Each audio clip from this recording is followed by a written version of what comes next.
Assalamualaikum warahmatullahi wabarakatuh. Alhamdulillahirabbil alamin wa bihi nasta'in ala umuri waddin. Wassalatu wassalamu ala sayyidil mursalin wa ala alihi wa sahbihi ajma'in amma ba'du. Alhamdulillah, hari ini kita bisa memulai kembali Teras Kita Podcast pada kali ini, dan alhamdulillah pada Teras Kita Podcast yang ke-6 ini kita bisa berbincang dengan orang yang sangat istimewa di Kedung Dawa ini. Beliau adalah Kepala Sekolah SDN 2 Kedung Dawa, Ibu Hajah Mamah Kemalasari. Beliau Kepala Sekolah di SDN 2 Kedung Dawa yang terletak di RT 01 Blok Pemuda. Bagaimana kabar hari ini? Alhamdulillah sehat. Langsung ke pertanyaan ya. Ibu mulai menjadi kepala sekolah di SDN 2 Kedung Dawa mulai kapan? Tanggal 10 Juli tahun 2010. 2010. Sekarang 2020, berarti 11 tahun. Ya, ada di sini. 11 tahun. Ya, Kemudian sebelum menjadi kepala sekolah, apakah pernah mengajar di SDN 2 Kedung Dawa atau ada pengalaman seperti apa Bu terhadap SDN 2 Kedung Dawa waktu Ibu sebelum menjadi kepala sekolah? sebelum jadi kepala sekolah memang disibukannya jadi guru ya. Belum pernah di sini, hanya tahu wilayah SD 2 Kedung Dawa dulu itu betul-betul kumuh ya. Jalan juga tidak bisa dilalui mobil, jadi jalan setapak. Kalau ada kegiatan gerak jalan melewati SD 2 Kedung Dawa itu jalan setapak sampai pada kotor semua, becek dan sebagainya. Itu Kedung Dawa yang tahun 80-an ya. Tuh seperti itu. Alhamdulillah sekarang saya tugas di SD Negeri 2 Kedung Dawa. Jalan sudah tersedia untuk transportasi mobil, motor bisa dilalui sampai bisa masuk ke SD Negeri 2 Kedung Dawa. Bisa dari arah utara, bisa dari arah selatan ya. Itu kan di tahun 80-an Bu. Ya. Yang pertama Ibu menjadi kepala sekolah di sini tuh seperti apa juga? Waktu pertama menjadi kepala sekolah. Pertama jadi kepala sekolah di sini, saya niatnya kan mau kerja ya. Saya terpikir apa dulu yang mau dikerjakan, banyak sekali kelihatannya yang harus dibenahi, yang harus rapih-rapihkan gitu sekolah di sini, karena di depan begitu masuk sepertinya mengganjal di mata. Ada perumahan yang ambruk, kemudian di depannya lagi banyak pohon besar, dan parkirannya juga dari dolong yang bekas bongkaran, mungkin itu seperti itu ya. Betul-betul memikirkan SD 2 Kedung Dawa ini banyak sekali. Dari awalnya memang sudah kebaca dari awal itu, tapi tahap demi tahap alhamdulillah ya, sesuai diprogramkan dari tahun ke tahun sampai tahun sekarang. Ya, kemudian kalau dari alumni itu ada pemikiran, loh, kenapa ya kalau sekolah tuh bagusnya ketika saya udah keluar gitu. Ya gitu. Jadi dulu mah nggak kayak gini tapi sekarang udah bagus ya gitu. Ada pemikiran kayak gitu. Ya setelah keluar mah udah bagus sih kan. Jadi gitu pemikirannya. Kalau ketika udah bagus kenapa udah bagus? Ada pemikiran yang menurut Ibu seperti apa? Gitu. Jadi yang setahu Ibu, waktu dulu SD ini untuk batu loncatan kepala sekolah yang baru diangkat, taruh di pojok, di terpencil. Setelahnya ada lagi pengangkatan kepala sekolah, tempatkan lagi ke terpencil yang sudah tempat di sininya di diketengahkan atau ke wilayah timur seperti ini. Ini kan wilayah barat ujung kecamatan Kedawung di sini. Jadi program itu tidak terlaksana sebab kalau program itu perlu waktu, ya perlu menata keuangan dan sebagainya, baru akan terwujud program-program. Makanya sampai dengan sekarang sekolah ini lebih baik dari yang tahun dulu. Nah itu program ibu seperti itu. Ibu ditawari silakan mau cari murid yang banyak, tapi ibu tuh udah mau kesana juga kerja, di sini juga kerja sama saja. Jadi ibu tidak ambil pilihan atau tawaran yang ditawarkan ke ibu yang muridnya banyak dan sebagainya. Apa? Ibu niatnya dari awalnya juga mau bekerja seperti itu. Itu tekad yang bulat di dalam hati tertanam tuh, karena sangat-sangat prihatin melihat kondisi sekolah Kedung Dawa ini. Kalau sekarang alhamdulillah jadi senang semua pengunjung yang datang ke SD 2 Kedung Dawa, apakah itu guru, pengawas, kepala sekolah, tamu dari dinas pendidikan, dari Pemda. Alhamdulillah SD-nya terpencil tapi nyaman. Nah itu ibu awalnya dibuat nyaman. Ibu bekerja mau nyaman, ya dibikin nyaman. Ruangan ini harus nyaman, harus ada AC supaya nyaman berjam-jam, atau mau siang mau malam bisa bekerja. Dengan itulah modal utamanya, nyaman dulu ibu tanamkan. Karena itu juga saran dari pengawas, ayo dibikin nyaman dulu, dibikin sedemikian rupa supaya kerjanya itu khusyuk. Nah kalau itu jadi ibu tuh nggak cepat-cepat pulang kalau memang ada yang harus diberesi, dikerjakan seperti itu. Tidak kenal waktu, walaupun itu jam menunjukkan sudah jam 2 apa jam berapa, ibu nggak kenal waktu. Itu sejak dari guru. Jadi guru juga kebanyakan pegang kelas tinggi, ya kelas tinggi kan harus nambah pelajaran, ya waktu jam pulang jam 1 siswa, tapi diberi tambahan belajar, jadi ibu waktunya pulangnya agak sore seperti itu. Sama kelas 1 juga ibu waktu jadi guru di kata 3, pokoknya ibu tuh ditarik ke SD mana untuk nulisin STTB dan sebagainya. Jadi ibu tuh tenaganya ditarik sana, tarik sini gitu. Selagi jadi guru itu, alhamdulillah sudah diangkat kepala sekolah juga, tetap ditarik sana, tarik sini, tenaganya dibutuhkan. Terima kasih yang sudah memberikan saya kepada saya. Itu kan di tahun Iwan Lulus itu, Iwan Lulus SD sini juga di tahun 2008. Ya. Belum ada kantin, belum ada perpustakaan, belum ada UKS. Dan sekarang informasi untuk teman-teman juga, sekarang di SD 2 Kedung Dawa itu sarana prasarana sudah alhamdulillah sudah komplit ya. Sudah ada kantin, sudah ada perpustakaan, sudah ada UKS, sudah ada musola. Itu awal ceritanya seperti apa, atau masa pembangunannya atau programnya seperti apa? Jadi motivasi untuk ada kantin, ada UKS seperti itu karena ibu melihat juknis akreditasi. Akreditasi itu ada poin-poin yang harus ada di sekolah. Nah, ini ternyata sekolah itu adanya harus seperti ini. Tuh, harus ada kantin, harus ada UKS sesuai ukuran. UKS harus ukurannya 4x3, depannya 3, ke belakangnya 4. Yang penting ada ruang UKS khusus, tidak dicampur dengan ruangan yang lain.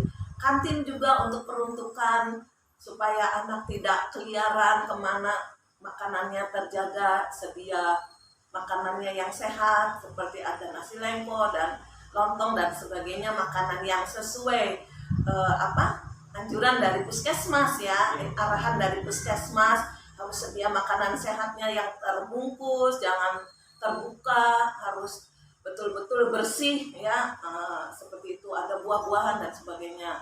Kemudian WC juga seperti itu harus mencukupi jumlah siswa yang ada, karena ada aturan di akreditasi satu WC laki-laki harus jumlahnya 40 siswa. Untuk perempuan satu WC 25 siswa. Nah, seperti itu. Itu termotivasinya karena diakreditasi. Nah, itu bisa terwujud sekolah semestinya seperti ini tuh.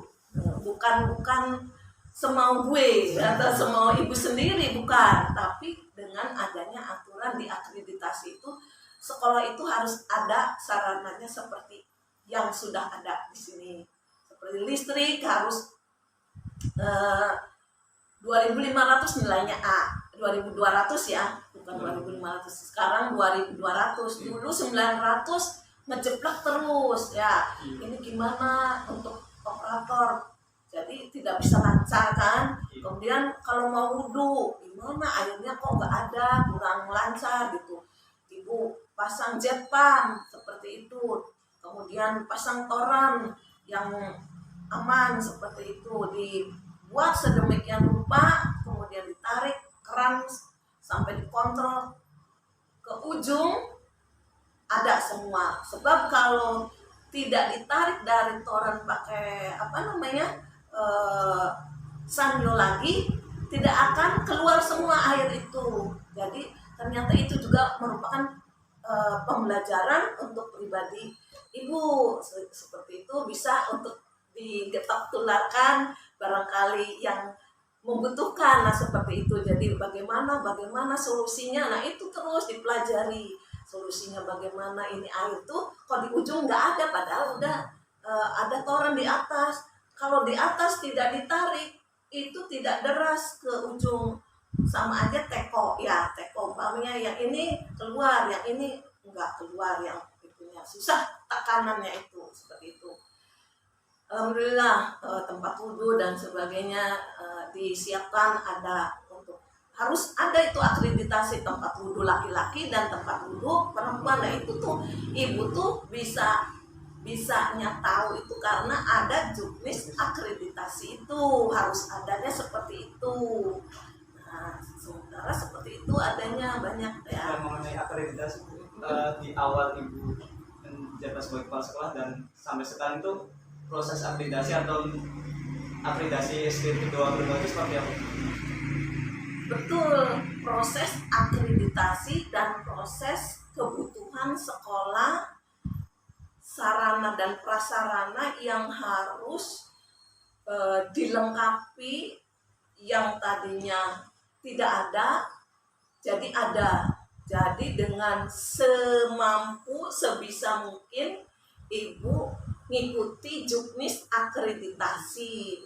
Memang sebelum akreditasi tahu ya, kalau dulu jadi guru membantu waktu akreditasi di SD Kertawinaun 3, itu pengalaman yang berharga untuk pribadi ibu. Waktu jadi gurunya itu membantu kepala sekolah, jadi tahu oh ternyata sekolah itu harus ada kebutuhan yang dilengkapi sesuai kebutuhan sekolah, seperti itu. Makanya ibu jadi guru ya aktif, jadi kepala sekolah insya Allah juga tambah tahu jadinya untuk menggelarnya, seperti itu. Nilai akreditasi itu Alhamdulillah nilai akreditasi tahun 2017 itu nilai sudah mencapai 93 dengan nilai A unggul. Nah, itu tuh belum dipasang CCTV. Kalau sudah pada waktu penilaian akreditasi tahun 2017 mungkin tidak tahu. Itu yang menilai karena dari luar kabupaten, ada yang dari Garut, ada yang dari Bandung. Tim penilai akreditasi itu tidak sembarangan. Jadi yang betul-betul memotret SD Negeri 2 Kedungdawa itu betul-betul kenyataannya bagaimana. Jadi betul-betul yang dinilai itu sesuai kenyataan. Alhamdulillah itu mendapat nilai 93 dan predikat A unggul seperti itu. Waktu ibu waktu pertama menjabat nilainya atau predikatnya apa? Nah, jadi ibu merasa sedih waktu awal sih ya 80-an itu 80 itu aduh benar-benar berarti harus banyak yang harus dibenahin ya 80, 82, 84 terus meningkat terus sampai terakhir 93. Alhamdulillah yaitu perjuangan karena saya punya mitra kerja di sekolah, teman sejawat di sini saling membantu komunikasi dengan baik. Alhamdulillah sehingga terwujud karena apalah artinya saya kepala sekolah pimpinan kalau tidak saling mendukung, tidak ada kerjasama yang baik dengan masyarakat, dengan komite dan sebagainya. Kepala desa juga ya komunikasinya baik, ya bisa menilai. Ibu nggak banyak cerita juga ya seperti itu. Alhamdulillah. Nah, kemudian saya juga dapat cerita bahwa di 2018 tuh sekolah kita SD 22 mendapat prestasi mengenai lomba sehat. Itu seperti apa?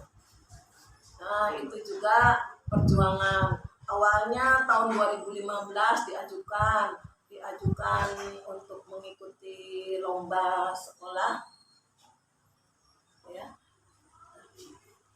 Lomba sekolah pada waktu itu tingkat kecamatan ya, juara 1 tingkat kecamatan, tapi untuk tingkat kabupatennya belum. Terus merintis karena apa? Belum punya kantin, belum punya ruang UKS. Itu tahun 2015 tuh. Nah, setelah tahun 2017 tuh jaraknya berapa tahun tuh? Kerja keras tuh. Akhirnya semua kebutuhan untuk lomba sekolah sehat alhamdulillah. Karena lomba sekolah sehat bukan dinilai dari WC-nya saja atau kantinnya saja, semua yang ada di sekolah itu ruang kelasnya bagaimana, semua ruang ada tidak gitu. Nah itu seperti itu, WC-nya cukup, ruang UKS, ruang perpustakaan juga itu dinilai, musolahnya semua dinilai, lingkungan sekolah sekitarnya bagaimana sampahnya dan sebagainya itu, sehingga tahun 2017 bisa sampai mewakili tingkat wilayah, dapat juara 2, baru sampai tingkat wilayah juara 2. Mungkin kerja keras saya belum maksimal barangkali karena ini juga katanya sih area lahannya kurang luas, ini SD-nya minimalis ya, termasuknya minimalis, tapi segala sesuatunya sih sudah tersedia sarana prasarana itu ya. Kemudian ini di SD 02 ini kan dari dulu sudah terkenal dengan prestasi di lomba sepak bola Ya. Itu menurut ibu seperti apa Bu? Atau prestasi-prestasi di masa ibu lomba sepak bola itu seperti apa? Alhamdulillah masyarakat di sini ada yang bisa membimbing, mengarahkan siswa-siswi SD Negeri 2 Kedung Dawa ya, di bawah bimbingan guru kelasnya itu Ibu Sri Lydia ya, komunikasi yang baik, latihan setiap minggu rutin, pelatihnya orang Kedung Dawa juga. Betul-betul saya merasa senang tugas di SD Negeri 2 Kedung Dawa karena masyarakatnya di sini bisa berbicara komunikasi dengan baik dalam perlombaan, mengerti dan paham situasi apapun alhamdulillah. Jadi saya merasa nyaman tugas di SD Negeri 2 Kedung Dawa sampai dapat juara bola piala bergilir ya, berapa kali di Musawirin itu saya hadir di sana, dapat penghargaan piala dan berulang kali berapa kali itu ya, pernah juga juara 2. Terus ya ininya pialanya gantian seperti itu, nggak masalah. Terakhir sekarang ada piala bergilirnya ada di Kedung Dawa 2, alhamdulillah itu seperti itu. Kemudian yang terakhir kami dengar juga bahwa ibu akan mengakhiri sebagai kepala sekolah dan akan pensiun di bulan ini, apakah itu benar atau bagaimana? Ya, saya mengucapkan banyak terima kasih kepada semua masyarakat Kedungdawa. Di sini kami bertugas di SD Negeri 2 Kedungdawa. Selama bertugas barangkali ada banyak kekurangan, mohon maaf. Karena namanya tugas ada awal ada akhir. Nah, mungkin di sini pas di bulan Mei ini selesai Purna Bakti pas 30 Mei 2021, dan untuk kedepannya untuk kepala sekolah yang pengganti saya mudah-mudahan lebih baik dari saya dan lebih maju lagi dari saya, amin ya rabbal alamin, dan merasa nyaman lagi ke depannya. SD Negeri 2 Kedungdawa, silakan untuk alumni silakan membantu masukan bagaimana sebaiknya. Jadi bukannya menjelekan ya, tapi harus membangun ya, kritik membangun sifatnya, seperti itu yang diharapkan ibu pribadi sendiri. Terakhir untuk pesan-pesan kepada anak-anak serta di SD 2 Ya, untuk siswa-siswi SD Negeri 2 Kedungdawa, dari semenjak pimpinan ibu dulu sampai sekarang harus lebih semangat ya, walaupun dalam situasi apapun, karena siswa-siswi di sini sebagai generasi penerus bangsa ya, generasi muda yang harus bisa menggantikan generasi tua, harus semangat terus. Tolong orang tua arahkan pendidikan tidak cukup di SD saja, harus terus berlanjut tingkat SLTP, SLTA sampai perguruan tinggi, sampai tercapai cita-cita. Mudah-mudahan siswa-siswi SD Negeri 2 Kedungdawa kedepannya banyak yang jadi guru, jadi camat atau guru, atau jadi pejabat, menteri dan sebagainya, insya Allah, amin ya rabbal alamin. Kami ucapkan terima kasih kepada Ibu Hajiah Muhammad Kamalasari. Semoga tugas-tugas selanjutnya bisa dilaksanakan dengan baik. Misalkan setelah ini berarti kemana dulu? Apa setelah pensiun, apakah mau cucu atau Insya Allah ibu lebih fokus untuk beribadah ya, memperdalam ibadah. Kalau selama ini barangkali kurang ya, karena kesibukan kesana kemari, mungkin akan lebih fokus beribadah. Apakah beribadah itu di dalam keluarga, itu kan ibadah juga, seperti ngurusin suami ya, seperti itu kan ibadah juga.